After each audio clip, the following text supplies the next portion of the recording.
نحمده ونصلي على رسوله الكريم اما بعد فاعوذ بالله من الشيطان الرجيم بسم الله الرحمن الرحيم رب اشرح لي صدري ويسر لي امري واحلل عقدة من لساني يفقهوا قولي رب زدنا علما اللهم فقهنا في الدين اللهم انا نسألك علما نافعا وعملا متقبلا ورزقا طيبا اللهم انفعنا بما علمتنا وعلمنا ما ينفعنا وزدنا علما آمین یا رب العالمین.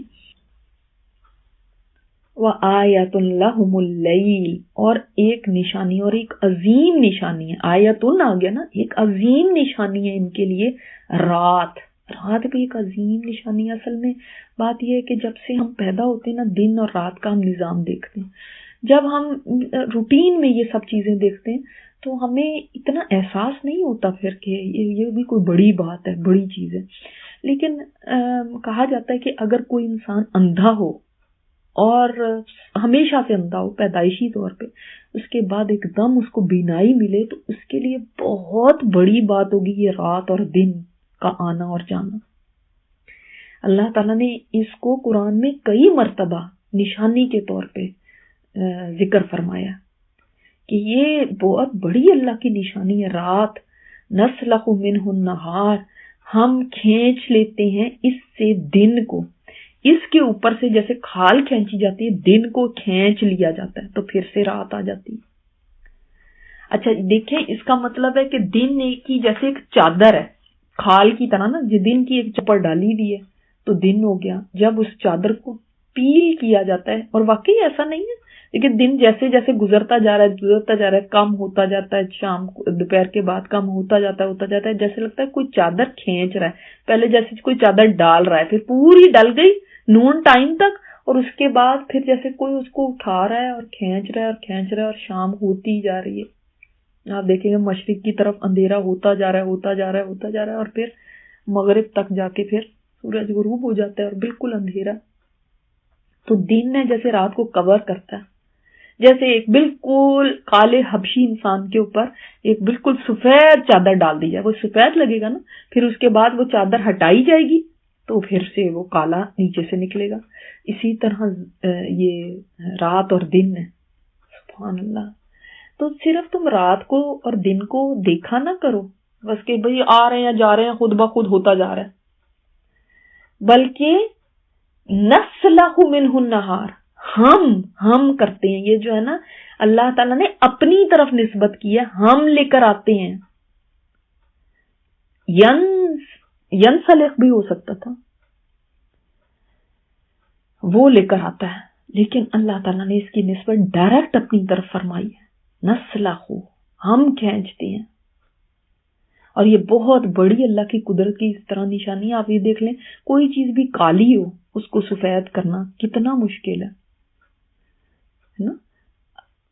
اور یہاں پہ اس زمین کے اوپر روزانہ یہ ہو رہا ہے، کالی سے سفید آ رہی، پھر سفید سے کالی، پھر ایک ہی ہے آسمان، وہی ڈارک ہے بالکل، اور پھر بالکل وائٹ. ایسے لگتا ہے کبھی ڈارکنیس آئی نہیں یہاں پہ. اور پھر وہ کالا تو ایسا کالا سیاہ کہ اس میں کوئی بالکل سفیدی کا نام و نشان نہیں. کہیں ایک سے جگہ سے کوئی ہول نہیں نظر آ رہا جہاں سے وہ لائٹ آ رہی نہیں، اس کے بعد بالکل سفید. اور پھر جب ہم کھینچ لیتے نا دن کو اللہ تعالیٰ نے اتار دیا، فَإِذَا هُمْ مُظْلِمُونَ، تب وہ اندھیرے میں داخل ہو جاتے ہیں. ایسے لگتا ہے کہ ایک انسان ہے، انسان کو دکھا دیا کیا کہ انسان کیسا بے بس ہے. ایسے لگتا ہے کہ وہ کھڑا ہوا ہے اور وہ اندھیرے میں ہی رہ گیا. بے بس ہے نا انسان، نہ تو وہ دن خود لا سکتا ہے نہ رات خود لا سکتا ہے. وہ کھڑا رہے، اللہ تعالیٰ چاہے تو اس کو اندھیرے میں ہی چھوڑ دے. جیسے ہم نے پڑھی بھی ہے وہ آیت جس میں سورہ قصص میں ہے میرا خیال میں، کہ اگر اللہ تعالیٰ رات کو ہمیشہ کے لیے کر دے قیامت تک کے لیے تو سرمدا فار ایور اینڈ ایور، تو کون ہے جو تمہیں دن واپس لا کے دے؟ تم تو کھڑے ہی رہ جاؤ گے. اس طرح سے اندھیرے میں انسان ہو جاتا ہے پھر. اللہ اکبر. لیکن اللہ کو پتا ہے کہ میرے بندوں کے لیے رات بھی چاہیے، ان کو سونے کے لیے، ان کو دن بھی چاہیے کام کرنے کے لیے، تو وہ دن اور رات کو پھیر پھیر کے لاتا ہے. مگر انسان کتنی بار ان نشانیوں پہ غور کرتا ہے. والشمس تجری لمستقر لها، اور سورج چل رہا ہے واسطے ایک ٹھکانے کے، اپنے مقرر وقت کی طرف یا ایک ٹھکانے کی طرف چل رہا ہے. اب لمستقر کے نا 2-3 معنی کیے گئے ہیں. ایک معنی تو اس کا یہ کیا گیا ہے کہ مستقر جیسے ہوتا ہے نا کہ یعنی جائے قرار، تو اپنی جائے قرار کی طرف جا رہا ہے. اور وہ جائے قرار کیا ہے کہ جیسے کہ حدیث میں آتا ہے، بخاری کی حدیث ہے، ابو ذر غفاری جو ہیں وہ فرماتے ہیں کہ میں سورج کے غروب ہونے کے وقت آپ صلی اللہ علیہ وسلم کے پاس مسجد میں تھا، تو آپ صلی اللہ علیہ وسلم نے مجھ سے فرمایا جانتے ہو یہ سورج کہاں غروب ہوتا ہے؟ میں نے کہا اللہ اور اس کا رسول ہی خوب جانتے ہیں. آپ نے فرمایا وہ عرش تلے جا کر اللہ کو سجدہ کرتا ہے. پھر آپ صلی اللہ علیہ وسلم نے یہی آیت تلاوت فرمائی. یعنی اس آیت کی تفسیر کس نے ہمیں بتائی؟ نبی صلی اللہ علیہ وسلم نے خود ہمیں یہ تفسیر بتا دی ہے کہ یہ جو سورج کے بارے میں آیا ہے کہ یہ اپنے مستقر کی طرف چل رہا ہے، تو اس کا مطلب کیا ہے کہ سورج جاتا ہے اور اس کی قرار کی جگہ کیا ہے؟ عرش تلے، وہاں پہ جا کے یہ سجدہ کرتا ہے. اور حدیث میں ہے کہ آپ سے حضرت ابو ذر نے اس آیت کا مطلب پوچھا تو آپ نے فرمایا اس کی قرارگاہ عرش کے نیچے ہے. اور پھر وہاں پہ پہنچ کے دوسری مسند احمد کی حدیث میں ہے کہ وہ اللہ تعالیٰ سے واپس لوٹنے کی اجازت چاہتا ہے. پھر اس کو اجازت دی جاتی ہے تو پھر یہ اپنے طلوع ہونے کی جگہ سے نکلتا ہے. یہ اس کا مستقر ہے. اور جب قیامت ہوگی، قیامت کا وقت آئے گا، تو یہ جب غروب ہوگا اور سجدہ کرے گا اور اجازت مانگے گا تو اس کو اجازت نہیں دی جائے گی. وہ کہے گا راستہ دور ہے اور اجازت ملی نہیں ہے تو پہنچ نہیں سکوں گا. پھر کچھ دیر روک رکھنے کے بعد اس سے کہا جائے گا جہاں سے غروب ہوا ہے وہیں سے طلوع ہو جا. یہی قیامت کا وقت ہوگا جس دن پھر ایمان لانا بے سود ہوگا، پھر ایمان کا کوئی فائدہ نہیں ہوگا. ایمان اس دن کوئی اگر کہتا نا کہ میں ایمان لے آیا، میں نے اللہ کو مان لیا، تو وہ ایمان کسی کام کا نہیں ہے، اب ایکسپٹڈ نہیں ہے. اور نیکیاں کرنی بھی ان کے لیے جو اس سے پہلے ایماندار ہوں اور نیکوکار نہیں تھے، بیکار ہوں گی. جو پہلے ایمان والے تھے نا لیکن انہوں نے کوئی نیکی نہیں کی تھی، اگر وہ اس وقت کو دیکھ کر کے سورج مغرب سے طلوع ہو رہا ہے وہ کوئی نیکی بھی کرنا چاہیں گے نا، ناٹ ایکسپٹڈ ناؤ، یعنی سمجھ لیں بیل بج گئی ہے، ٹائم از اوور ناؤ. اس سے پہلے نیکی کرنی ہے، اس سے پہلے ایمان لانا ہے، اس سے پہلے اپنے آپ کو صحیح کرنا ہے کہ یہ وقت آ جائے کہ سورج مغرب سے نکل ہے. اللہ اکبر. اچھا اب انسان سوچتا ہے یہ کیسے ہے، وہ تو ایسے ہے، وہ تو ویسے ہے، پتہ نہیں کیا کیا ہمارے دماغ میں باتیں آتی ہیں. وہ سورج تو یہاں سے جاتا ہے تو وہاں پہ کہیں اور طلوع ہو رہا ہوتا ہے. دیکھیں جہاں پہ سجدہ کرنے کی بات کی گئی نا، اللہ تعالیٰ نے تو فرمایا کہ ہر چیز سجدہ کرتی ہے، ہر چیز سجدہ کرتی ہے. لیکن ہم کیا سوچ سکتے ہیں جیسے ہم سجدہ کرتے ہیں ویسے ہی پہاڑ کر رہے ہیں، ویسے ہی درخت کر رہے ہیں، ویسے ہی جاندار دوسرے جو جانور ہیں چوپائے کر رہے ہیں؟ نہیں، ان کا سجدہ ڈیفرنٹ ان کی طرح سے ہے. ان کا سجدہ کوئی سایہ ہے جو ان کی طرح سے ہے، پہاڑوں کا سجدہ کسی اور طرح سے ہے. جی سب کا سجدہ ان کی اپنی حالت کے مطابق ہے. کیا آپ جانتے ہیں فرشتے کیسے سجدہ کرتے ہیں؟ نہیں جانتے نا. وہ ان کی اپنی جیسے ان کے لیے لائق ہے، جیسے وہ کر سکتے ہیں یا جیسے اللہ تعالیٰ نے ان کو سکھایا وہ ویسے کرتے ہوں گے. تو اپنے سجدے کے اوپر قیاس نہ کریں کہ سورج بھی ایسے کیسے سجدہ کرتا ہوگا، وہ کیسے کرتا ہوگا. ہم نہیں جانتے، جیسے بھی کرتا ہوگا. ہمارا اس حدیث کے اوپر، بخاری کی حدیث پہ ایمان ہے کہ بس سورج سجدہ کرتا ہے تو کرتا ہے. ایون ابن تیمیہ فرماتے ہیں ابو العالیہ سے کہ یہاں سورج کی بات ہے مگر یہ ہر ستارے، ہر سیارے اور ہر چاند کی بھی یہی بات ہے کہ وہ سجدہ کرتے ہیں اللہ کو. واللہ عالم جو اپنے آربٹ کے اندر بھاگتے ہیں وہ ان کا سجدہ ہے، یا کیا ان کا سجدہ ہے ہمیں نہیں پتا. اور فرمایا کہ ہر ایک جو ہے اجازت چاہتا ہے اور ہر ایک کو اجازت دی جاتی ہے تو پھر وہ اجازت سے طلوع ہوتا ہے. سبحان اللہ کی کیسے یہ اتنے بڑے بڑے میسو باڈیز ہیں اور کیسے یہ اللہ تعالیٰ کے آگے جھکتے ہیں اور کیسے اجازت چاہتے ہیں. واللہ عالم ہم نہیں جانتے، مگر ہمارا ایمان ہے کہ ایسا ہے. ہمارا ایمان ہے اس بات کے اوپر کہ ایسا ہی ہوتا ہے. اچھا دوسرا مستقر سے مطلب کیا ہے؟ اس کی چلنے کی انتہا، کہ جو اس نے جو چلنا ہے کتنا چلنا ہے، کہاں تک چلنا ہے، یہ اس کا مستقر ہے.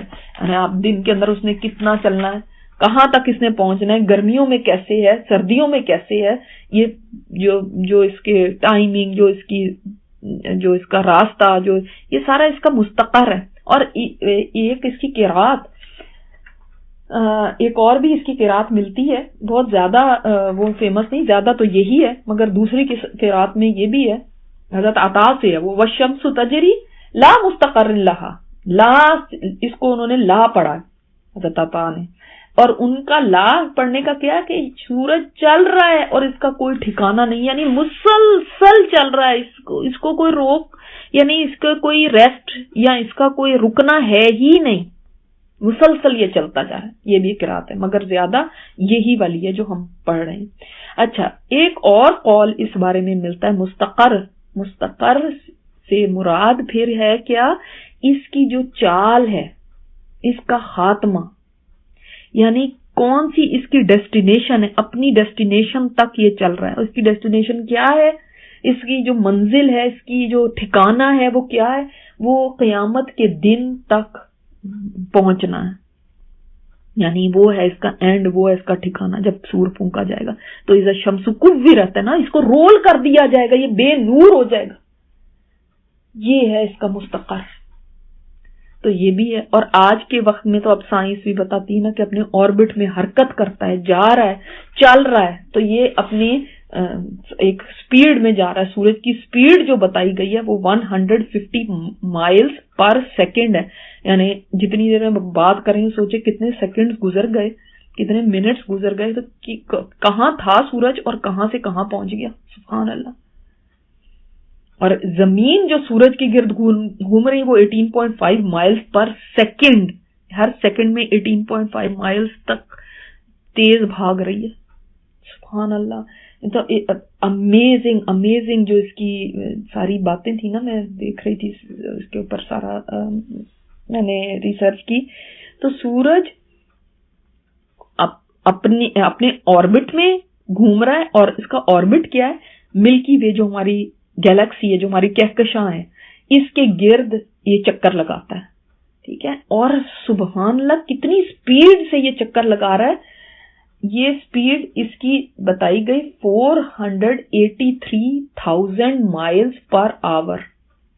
یعنی اگر ہم جب سے بیٹھے ہیں 1 گھنٹہ تو ہو گیا، تو اس وقت سے ابھی تک یہ 483,000 مائل چل چکا ہے سورج اپنی آربٹ میں، اپنا جو مدار ہے اس کے اندر. اللہ اکبر.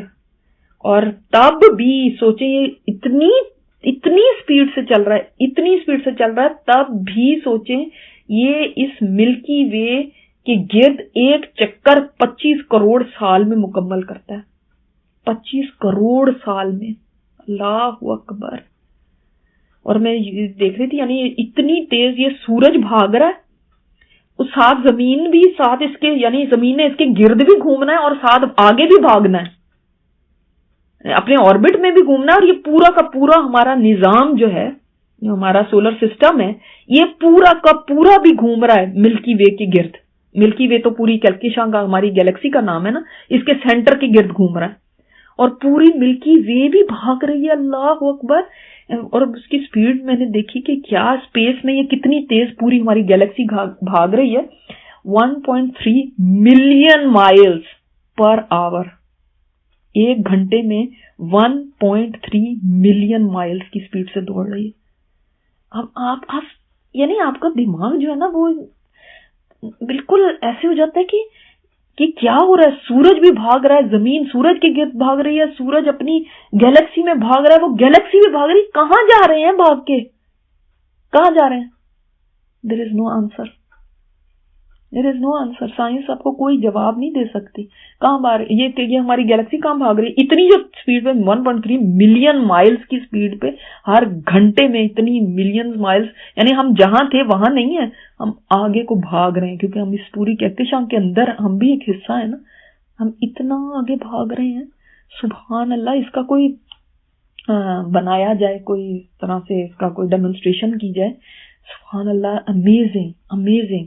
کہ انسان کی عقل دنگ رہ جاتی ہے کہ اللہ اکبر، یہ اس کا جواب انسان کے پاس نہیں، وہ ایسی سواری پہ سوار ہے جو اتنی تیز بھاگ رہی ہے اور اس کو یہ نہیں پتا کہاں جا رہی ہے۔ انسان تم کتنے بے بس ہو، کیا چیز ہو تم، کیا چیز ہو، اللہ اکبر۔ جب سورج اتنی سپیڈ پہ بھاگ کے بھی 25 کروڑ سال میں ایک چکر مکمل کریں، سوچیں یہ کہکشاں کتنی بڑی ہوگی، کتنی بڑی ہوگی، اتنا عرصہ اس کو لگے گا ایک چکر لگانے میں۔ اللہ تعالیٰ کی مخلوقات کو آپ دیکھنے لگے نا، اس کی مخلوق پہ ہی غور کرنے لگے تو پہچان جائیں گے کہ ہمارا رب کون ہے، وہ کیسا ہوگا، جس سے اتنی بڑی بڑی چیزیں بناتی، وہ کتنا اکبر ہوگا، وہ کیا ہوگا، وہ ذات کیسی ہے۔ ہمیں تو باتیں کرتے ہوئے اتنی سی زبان ہے تو رکتی نہیں ہے نا، یہ اعتراض، وہ شکوہ، اللہ نے اس طرح کیوں کر دیا، اس طرح کیوں ہے، ان کو بھوکا کیوں رکھا ہوا ہے، ان کو ایسا کیوں ہو رہا ہے، دنیا کے اندر یہ کیوں ہو رہا ہے۔ تم بات کس کی کر رہے ہو، سوچو تو صحیح۔ اسی لیے اللہ تعالیٰ فرماتے ہیں کہ دیکھو، علم لو کہ اللہ کے سوا کوئی اور الہ نہیں ہے، اس کا علم لو، یہ قرآن کہتا ہے۔ علم کے بغیر نہیں چیز آئے گی، ان چیزوں سے اللہ کو پہچانو۔ تم اللہ کو تو نہیں دیکھ سکتے، مگر کہیں دانے کو دیکھو پھٹتے ہوئے تو اس سے اللہ کو پہچانو، کہیں چشموں کو پھوٹتے ہوئے دیکھو تو اللہ کو پہچانو، کہیں کھجور کے ایک فروٹ سے تم اللہ کو پہچان سکتے ہو، کہیں انگور کے ایک دانے سے تم چاہو تو اللہ کو پہچان لو۔ تمہیں دن اور رات کو تو دیکھ رہے ہو نا، اس سے ہی اللہ کو پہچان لو۔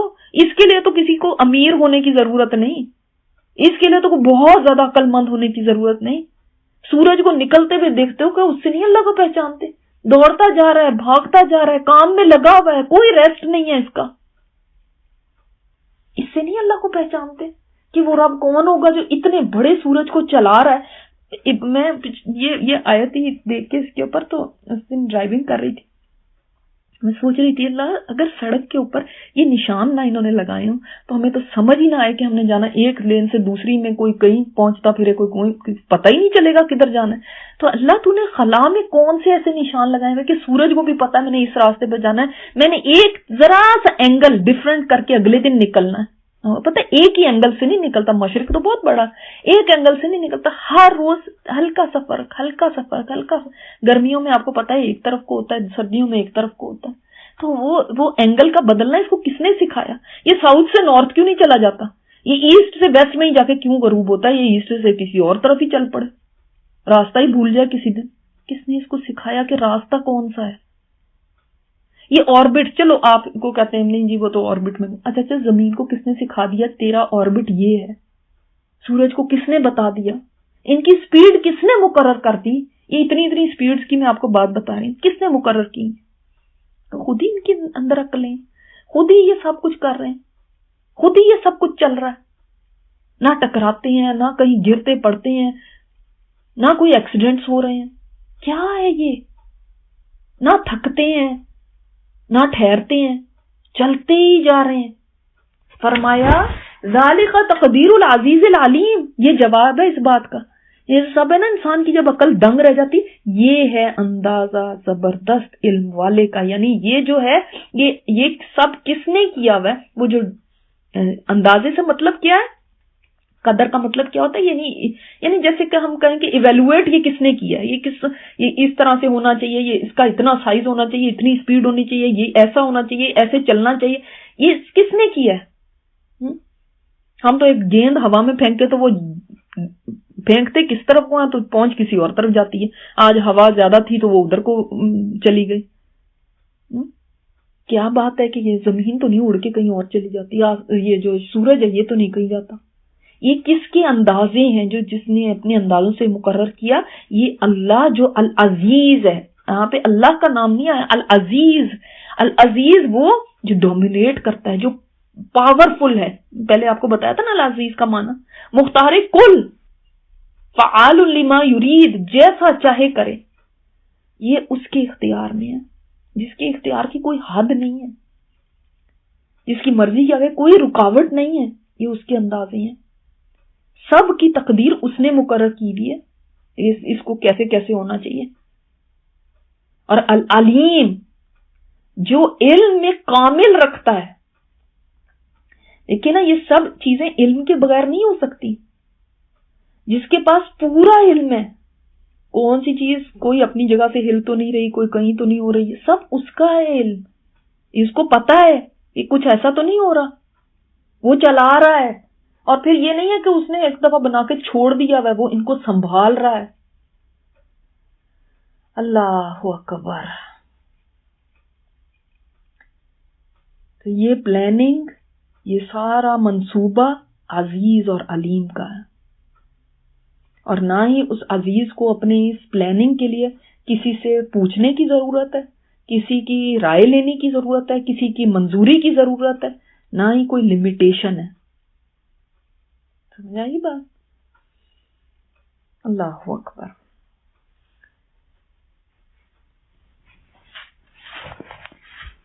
زندگی بھی تو اسی طرح ہے نا, زندگی بھی تو چلتی جاتی ہے. پھر اس کا انسان کی زندگی ایسے ہی ہے کہ اس کا بھی جیسے سورج چلتا جا رہا ہے اور پھر ایک دن ایک وقت آتا ہے کہ ڈھلنے لگتا ہے, پھر ختم ہو جاتا ہے. زندگی بھی اسی طرح جوبن پہ جاتی ہے, اس کی شام ہوتی ہے اور اس اندھیرا ہی اندھیرا ہو جاتا ہے. پھر زندگی کا سورج ڈوب جاتا ہے. تو جس طرح ایک دن جو ہے, جیسے مثلاً آج کا دن ہے, یہ چڑھا ہے اور یہ ختم ہو جائے گا, پھر یہ والا دن نہیں آئے گا. یعنی